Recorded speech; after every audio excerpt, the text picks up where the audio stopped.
Live. Okay. Are you able to show yourself there? Hey, Roger, where I are you? I am. Well, we are going to greet our audience. Good morning, Roger. Welcome to Wake Up with Toastmasters. Yay! I am your host, and I am back after, 6 weeks, I think? I think today's the 6th week. So welcome back to me. Yay. Welcome back. I missed you, Jennifer. I'm so glad you're back. Well, you did an amazing job at holding down the fort, Miss Doris. I really appreciate that. You have a really good job at, first of all, bringing guests. Thank you for bringing guests to the show, and they're interesting. So, Roger, this is our show, our morning show, which is Wake Up with Toastmasters, where our District 115, who was she at that time? Our program. Nope. Our club growth director at the time grew or decided that she wanted to do this show where it was designed to have prospects to maybe see and talk about Toastmasters and understand what Toastmasters is all about. So we decided we were going to have guests to be able to provide us benefits of why they're still a Toastmaster and what benefits they think that Toastmasters would bring out to those who are watching. So every guest gets asked this question. See, I'm a little rusty. Ask this You're question. doing great. You're doing great, Jennifer. How long have you been a Toastmaster? And well, tell us about your first Toastmaster experience. Well, good morning, Jennifer, and good morning, Doris. Glad to be here. I am located in Dallas, Texas, and I have been a Toastmaster since 2017. So prior to the pandemic, I have already been in Toastmaster a couple of years before I got involved with a few of the online clubs at the time, and that was way before the pandemic. It was still very new. And we were just trying different things, and lo and behold, COVID hits, and all of a sudden everybody is online. So I came to Toast. I've always known of Toastmasters for many years, but I've never had a chance to attend. I am not a person who's afraid to talk, but I tend to go every 15, different directions. And you ask me a simple question that requires a 30-second answer, and I might take 30 minutes, and I still haven't really answered a question. So I felt that, hey, yeah, I know I can talk, but maybe there is something to working on this craft, and so that I can give a more cohesion answers or directions to my speech, my story, my comment. So that's how I got started with Toastmasters. I know that feeling exactly, because 4 years ago, I joined Toastmasters as well. And it's because of the fact that I was every which way but what the question was asked. And maybe sometimes I would sit in the back and not even say anything, but because of the fact that I know that I would go this way instead of this way where the question needed to be answered. So that's why I joined Toastmasters as well. So you've been a Toastmaster since 2017, and currently you are the president of Witty Birds? That's right. Witty Birds Toastmaster is an international club where, all of us are all from all over the place. So we've been meeting online. There might be one member that I might have met in face to face. Everyone else is online, digitally, virtually. Wow. That is great. I thought Toastmasters in the Kitchen was a very international club, but it doesn't sound like as international as your club. So you meet on when do you meet? We meet each week on Tuesday at 8 a.m. Eastern time. So with the international crowd, one of the I guess limitation would be the time zone. So no matter what your locations are, it would be a certain a reasonable time zone that people can gather together. But of course, with the audience from worldwide audience, you never know. There's certain people really night owls, and so they like to meet in the middle of the night, and there are some really early birds, and so we we're not as international around the globe as we like due to the time zone limitation, but you just never know. Sometimes we'll have some members that we get a chance to meet and get a chance to know their culture a little bit and know their background, their story. Yeah, it's pretty interesting how the world is getting smaller. My brother and I would always say that even before the Zoom, it would be the world's getting smaller because of the fact that as technology was growing, it is. I can't, Doris and I, we talk all the time, and you would think that we're right down the street having coffee with each other. Well, Actually, since I believe all of us here is in North America, Mhm. and so practically, we are okay in terms of the time zone, and Yes. so we catch everybody. I mean, even within the U.S. and Canada, we got people like cultures that you heard of, you never think of, and they bring something to the table and they share some stories. They say, "Oh, okay," and I think the interesting is not only because it bridges over the distance barrier, but for some of us, some of the people, even just across the street, living across the street from us, that we really don't get to see on a consistent basis. And Yeah. if you join a club that consistently week in and week out, 52 weeks in a year, there are some things that you never thought, hey, I said, okay, that's how they celebrate Christmas, or that's how they look at this particular seasons and things, and you share stories that just naturally comes out and say, oh, that's very interesting. I'll try that too. And as you probably know, we would have different theme right throughout the year for our meetings, and sometimes we hit on certain themes that you never thought of, and it's just the creativity of the people and the members, and we really get a chance to get to know one another.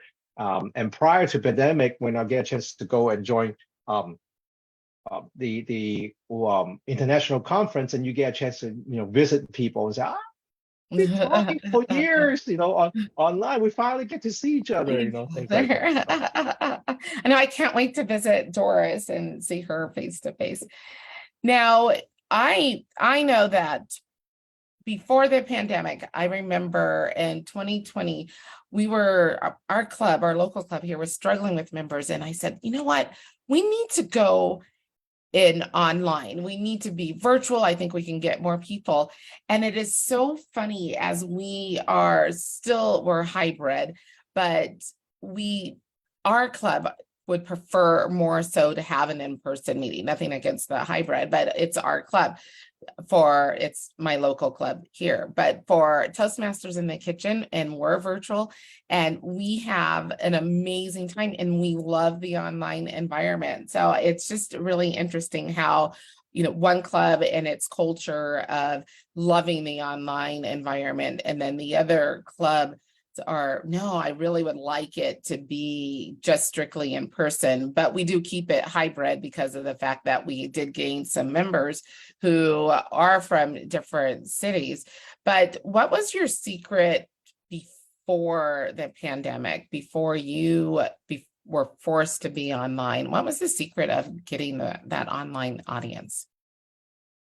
I think one of the things is that as human, if we kind of work it backward from the pandemic and go back prior to pandemic, one of the major reasons why many of our Toastmasters have experienced online or hybrid type of situation is because of COVID, right?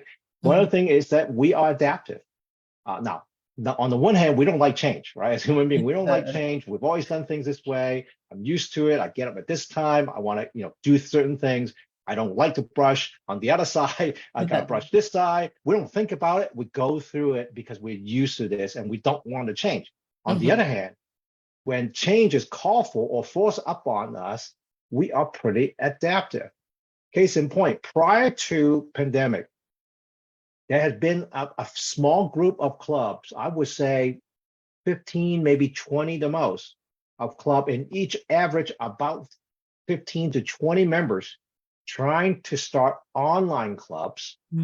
And they got into a lot of headwind because the idea is, hey, you cannot meet virtually. It is different. It is not Toastmasters, and you're not doing all the little Toastmaster thing to learn how to give a speech, right? Yeah. So again, you got the crowd that says, hey, this is the traditional, this is what we used to, and we have a formula, which has its pros. Now, I'm not knocking it, but there are certain cons, right? When you talked about the your Toastmaster, you're in the kitchen club, well, you can't do it in person, right? Which one of us have a professional kitchen that you can all congregate together and to be able to speak and learn all this different thing? Well, Correct. with virtually, you can bring people to all sorts of different kitchen. And some of us have the really souped up kitchen with 3 cameras pointing at things, and we can zoom in. And others say, you know what? It's just my phone, and here it is. It may be, really a grassroots, but hey, it works. And I'm communicating and I'm sharing a story. So in that, when COVID hits and basically say, hey, look, we can pause for a week or two or 3, a month or two, but my life's still going on. And actually, I'm forced to work virtually at work. And I'm running into these kind of issues in communicating, in leading, and in working with my team at work. Well, why not also get some training and practice online? So majority of the people, navigated to say, you know what, may not be the best thing, but we still have to make this work. And you start working it, and we learn different things. So going back to your question about the secret is really coming back to what are the needs of the people there at the time.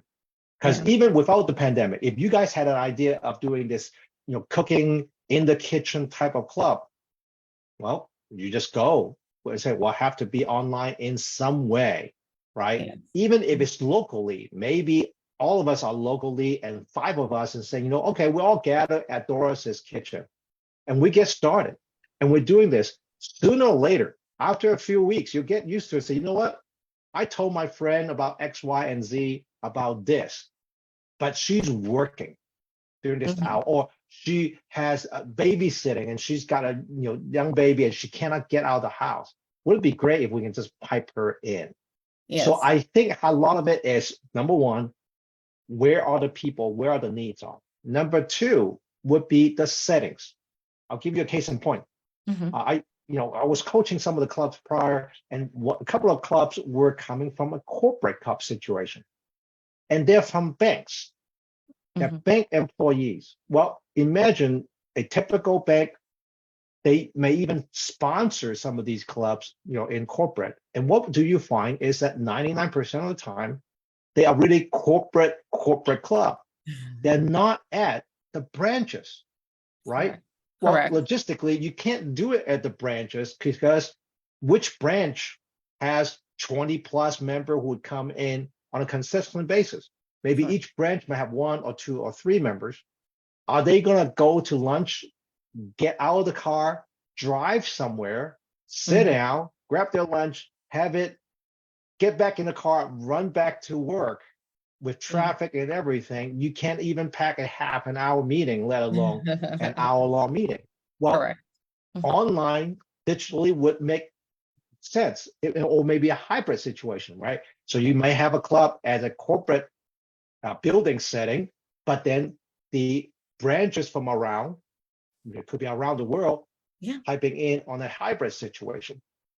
In my particular situation where I was at in these Dallas area, was that I happened to coach a club that was not online, but they meet in a hospital conference room.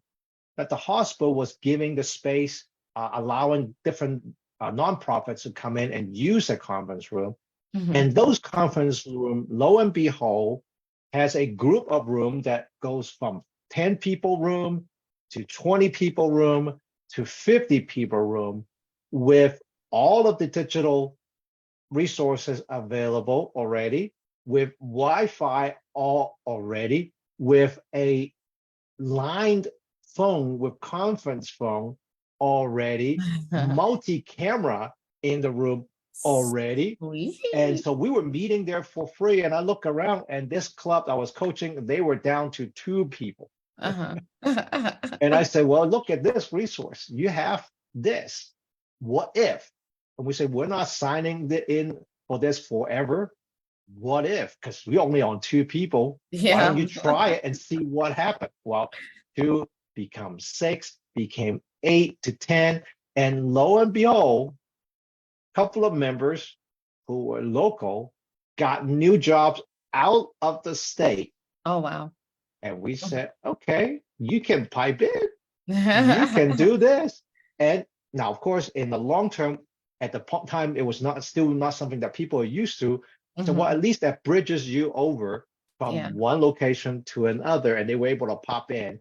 And I start pulling in coaches from around the world, let's say like Doris, and she's in Canada, but she can help me out. Guess what? She can help me out digitally now. Yeah. So we had a hybrid club, and we grew that club to quite a bit. So it is about seeing the needs, using the resources that you have, and you go from there. If that's a club that does not have that kind of resource, or meet at a local restaurant, that would be very difficult to do so in a hybrid situation where you have to set things up. It may take you 2 hours to set all the cameras and lighting and the audio, only to meet 15, 20 minutes, and you have to knock everything down. Okay, that's not feasible. Yes. When you have a corporate situation where maybe it's a company, corporate club, and they have locations in 20 locations around the world, everything's already set up. In fact, they're meeting virtually anyway. And so they're just learning how to use these tools in a more strategic way. And down the street here, Toyota of America, relocated all the offices here in the Dallas area. And I, have gone in and they will use some of their resources, and we're able to pipe into their other office outside of Nice. this location. So it is about the needs, it is about the resources, and you put together and say, okay, what is the best? Where sometimes in person is the best for that situation, versus other is completely online, digitally, virtually, and sometimes it's that hybrid.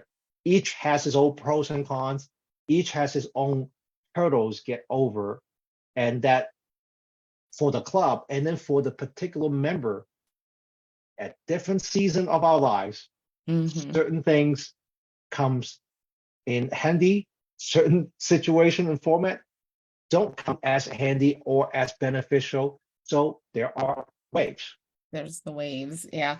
Well, you definitely gave me a couple of good ideas, especially what are the needs. We probably forget about that. It's usually what's in it for me, but what's the needs for the other members or the prospects. And then for a venue, hospitals, didn't even think of that. So I may try to hit up some hospitals to see if there's any conference rooms that they would rent out or want to give for free for the community. So now are you in any district leaderships?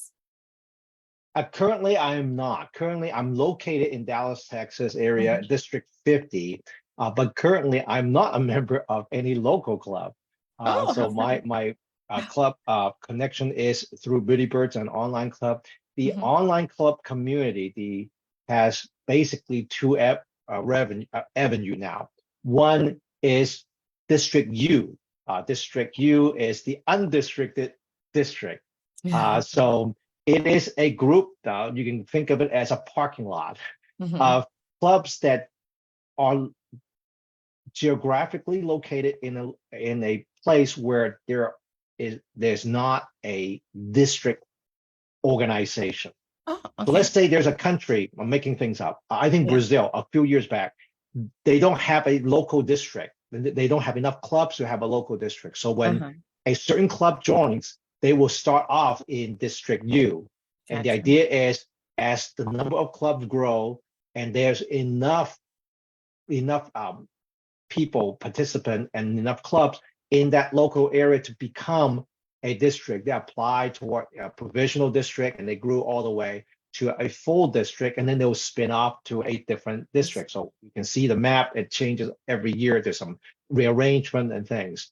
Well, online Realign started, District View. yeah, online is similar, is that because there was not a specific online club district, it started in District U, Division O in terms of online.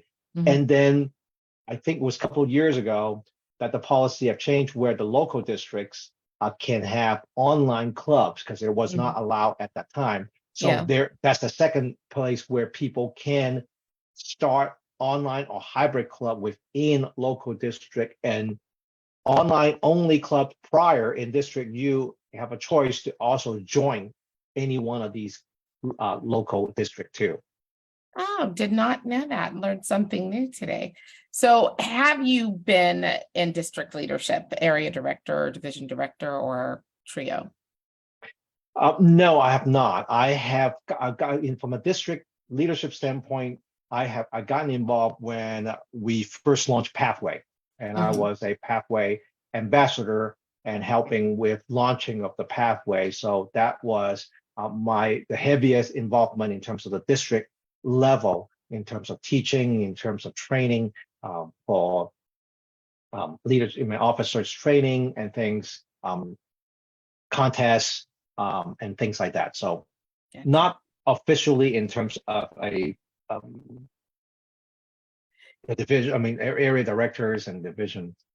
Great. Now, are you a distinguished Toastmaster? Yes, I am. Very good. I am right now, Ken Richardson, who is our program quality director, who hopefully will be our district director next year. We were talking about the Distinguished Toastmaster program, and of course, gathering the members to become district leaders, because of the fact that district leadership, everybody thinks that it's so much work, but we have this program, and it's Distinguished Toastmasters where you want to be. There's always a goal, right? You want to learn how to do your public speaking, your leadership, but as you're going through the ranks, there's other things about Toastmasters, and to get that goal of Distinguished Toastmaster. And I told Ken and the group, the trio, there has to be a way to make Distinguished Toastmaster a little bit more desirable, achievable, and that way we can get our area district leadership that we need. What was your actual program or a project that you did to become district or distinguished Toastmaster? Sorry. Well, when I guess first started with Toastmasters, that was prior to Pathways, and that I don't know if you recall, we were at Competent Leadership, Competent Communicator. We have those little manuals, and I started probably by the time I was maybe on the 5th or 6th project. I start to look at the program, right? Looking at, okay, where is this going to go, right? So at first was, do I really want to be here, right? Am I learning something? Was okay, it's just giving speeches, giving the table topic, but pick, impromptu. All right, I get a hang of this, not only enjoying it, but it seems to have some carryover benefits from my own, because I'm not sponsored by my company. I work for myself. I'm my own company, and I did this for myself. I'm no longer an 18-year-old in college and trying to, I have a life. So why should I be here, right? Okay, because there's some benefits. I'm growing from this. I'm learning from this. It's helping me with connecting with prospects and certain things. Then I start looking at that program at the time, and that was the time when I first heard about, hey, there's something coming down the pipe. There's this Pathway thing.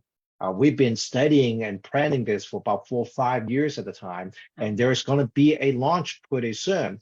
And that's how I got involved and said, okay, if this is the new program, number one, I'm kind of the problem solver. If there's something that nobody wants to do or couldn't figure out, right, call Roger. And so there's plus and minus, right? I mean, I Yeah. solve a problem and I don't want to stick around. I'm not a maintainer. So, Mhm. boom, it disappeared. But so I look at it and say, okay, from one point, I want to know what this whole pathway is all about for myself. Number two, if I have trouble, I'm not a very smart guy, but if I have trouble dissecting something, others going to have trouble dissecting that something. So it's Mhm. okay for myself, for my, I'm not even thinking about district. I'm just thinking about those 15, 20, 30 members that was in my club. Because at that time I was in a member of two clubs, local clubs. One is, a little bit smaller where was about 20, 25 people. And there's another one was one of the biggest club in our district. We were consistently have 45 to 50 people showing up at the meeting. And we squeezed 3 speeches into an hour. It was an work hour, lunchtime group, and we have a lot of people came in, boom, get out. Yeah. And we were able to squeeze a lot of things happen. It was very, very, we're in a tight ship. So figure out, okay, how can I understand this for myself and helping others? And I realized, okay, so now I understand the track, and then find out that, okay, there's going to be this pathway ambassador, pathway guy. So I got involved in that. And at that point, we were creating our own slides. We're creating our own way of explaining what this is. Because if I recall, other than a few people in corporate Toastmaster, none of us had access to Pathway. Wow. So we were getting ready, learning to train others to use a platform that none of us had been on. Oh my goodness. And it would not have happened until they turn it on, actually turned on. There was no Wow. pre-grand There's your opening. program. That's right. There's no, soft grand opening, right? You go in there and you try to, do things. No, it was, hey, if it's on Monday at 10, guess what? Monday at 10, I'm logging in for the first time too. So there was, we can talk about, change management, but that's a separate question. But there was a mad dash of what's going on. So I got involved really looking at that process. And to me, I tend to be either I'm in or I'm out, kind of there's a lot of zeros and ones. So I figured, okay, there's this DTM thing, and how can I do this? And what's the best way or quickest way to do it? So that's how I got started looking at it and start explaining people. I start drawing charts of, pre-pathway and pathway, and we're comparing it because we have people who have been around, right? So question, you've been in Toastmaster for 2 years, you're about 50% into your DTM, and lo and behold, there's a new pathway DTM. Yeah. Should you stick around in the old way, or should you jump ship to the other way? Now, for me, I only have like 4 or 5 speeches. It makes sense, okay? Even if I don't have, because you don't get, it's not like going to college where you can transfer credits. Yeah. It was 2 Can we separate transfer systems. some of this over? That's right. So I have to make, and it was, so the decision for me was easy because I haven't gone in so deeply in the old traditional system, but others are not, right? So that others maybe say, you know what, I'm one area director away from completing a DTM. Well, then does not make sense for you to jump to the pathway way. Well, get your DTM and then you can go into pathway and do different things, right? So it was going into needs and saying, okay, if I'm thinking of that, that means there's this one question: which way should I go?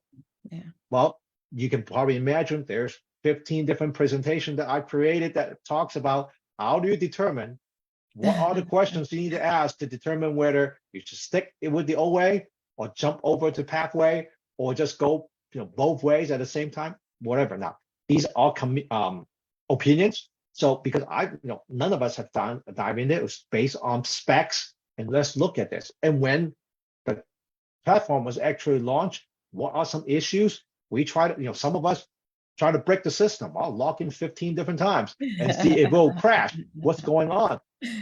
So okay, now we got it. We feed back to one another with those who are all the other ambassadors. It's okay, here's what I found. When you do this, you can do this way. You don't do this, boom, this is going to crash. Here's where we're going to get stuck. We'll get feedback back to corporate.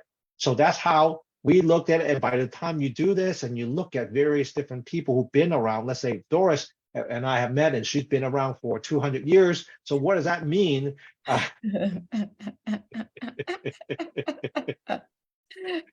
I'm gonna get cut off pretty soon, right? So you start answering questions that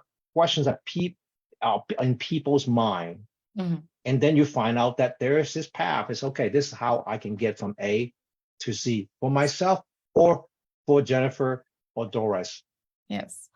Wow, we need more Roger time. I know. We need a part 2, part 3, how about a mini series of Roger?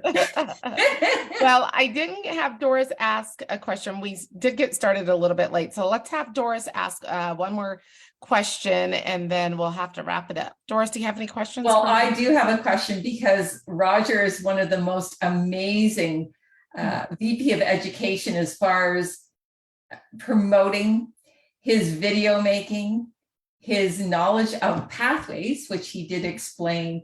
So briefly tell me, how do you make your videos quickly? You have about 60 seconds. We are going to have you back. This is going to be the teaser for our next session about making those videos that help our members. It goes back to table topics. When I first joined, I hated table topics, not because of the impromptu situation. It was because of the time squeeze. How in the world can you get Roger to talk in 1 to 2 minutes flat? That is the secret. That is the key. It forces you to think about what is it that I'm trying to talk about? What is it that I want to come across? And sometimes, whatever the topic is, we might think there's this 15 things. All right, you've got time for one. What is that one? Well, with that one idea, what's my open? What's my body? What's my close? Now, we have different style of how we can do that. But nevertheless, your open, your body, your close, one idea, if you could do that in 1 to 2 minutes, if people want more, guess what? They'll come calling. Come back. And if they don't want more, you can give it an hour and it would have been way too much. So that's had nothing to do in a sense from camera, lights, processing, but it comes back down to this message. What is that one thing you want to communicate? And then you build everything else around it. Nice. Roger, if anybody, just say somebody's just watching us and they go, wow, I really like this Roger. What club are you with again? When do you meet? And how do they reach you if they want to visit your club? Sure. We are at Witty Birds Toastmasters. We meet on Tuesday morning at 8 a.m. Eastern time. And it is an online club with international membership. You can reach me at dtmrogerfung@gmail.com. That's dtmrogerfung@gmail.com. Perfect. I love talking to you. I hope to see you again because there's still more questions to ask you. 30 minutes goes by really, really quick. So I appreciate you taking your time to come and talk to us. And I hope to see you again real soon. So just to wrap up, you are on Wake Up with Toastmasters. We will be on tomorrow. We have, I'm thinking, Phyllis and Scott on tomorrow, and then Jean and maybe Carol, I'm not sure, on Friday. So you will see Doris and I next week. Next week, we will have a special guest. Percy Gottico will be joining us from China. Oh, and he is Doris. an amazing Toastmaster. He's a theater teacher, and I know Roger knows him. He's just incredible. You do not want to miss this. Absolutely. All right. Well, we will say goodbye for now. And Roger, have a great day, and I hope to see you next soon. Thank you, Roger. See you Tuesday morning. See ya. Bye-bye. Let me end.